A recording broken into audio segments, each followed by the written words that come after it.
Good morning, कालीमेरा सबैजनालाई। सबैजना सन्चै हुनुहुन्छ? म चाहिँ ठिक छु। सबैजनालाई कस्तो छ?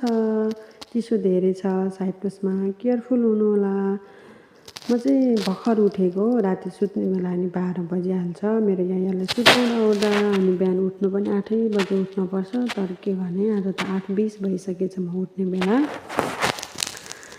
यति ढिलो भयो नि, यति ढिलो भयो, गाह्रो छ मलाई। अब उठेर म रेडी हुँदैछु। अब चाहिँ म रेडी भइसकेँ। अब जानु पर्यो, यायालाई उठाउनु पर्यो, यायालाई औषधि दिनु पर्यो, सबै कामहरू गर्नुपर्छ क्या। एउटै काम कति धेरै देखा कि भन्नुहुन्छ होला, तर मेरो कामै त्यस्तो छ, के गर्ने। काम म त्यस्तै गर्नुपर्छ। साइप्रसको घरमा काम गर्न आउँदाखेरि त्यस्तै हुन्छ। अब चाहिँ म यायाको रुममा गएँ। आज ढिलो उठेको भन्दा नि बेलुका सुत्ने बेला 12 बज्छ। अनि फेरि 3 बजे उठेर यो अक्सिजनमा पानी लगाउनु पर्छ कि, न त पानी सक्यो भनेदेखि यायालाई सास फेर्न गाह्रो हुन्छ। पानी थपिराख्नुपर्छ। त्यही भएर म 3 बजे उठेर चाहिँ पानी थपेर सुतेको थिएँ। अनि फेरि अघि 6 बजे पनि उठेँ। 6 बजे उठेर चाहिँ हेरेँ यायालाई। अनि हेर्दाखेरि म यो अक्सिजन नलगाउने झिकिदेऊ रे। अनि म झिकेर राखिदिइसकेको थिएँ अक्सिजन चाहिँ अघि नै। याया त सुतिरहनु भएको छ। अब चाहिँ म डेली रुटिन गर्न चाहन्छु। हजुरहरू हेर्दै गर्नुहोस् होला मेरो भिडियो। फर्स्टमा चाहिँ म औषधि दिन्छु। यो भिडियोहरू त मैले पहिले नै पनि देखाइसकेको छु हजुरहरूलाई। मैले औषधि दिएँ यायालाई।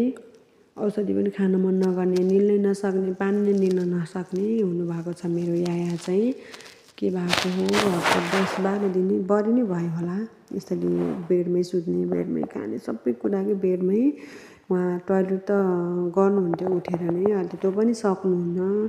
धेरै प्रब्लम भएको छ। अब चाहिँ म ब्लड प्रेसर चेक गर्छु। रेडी गर्दैछु ब्लड प्रेसर चेक गर्न। के गर्ने र, गाह्रो छ। फ्यामिलीमा काम गर्न जाऊँ भने धेरै काम गर्नुपर्छ।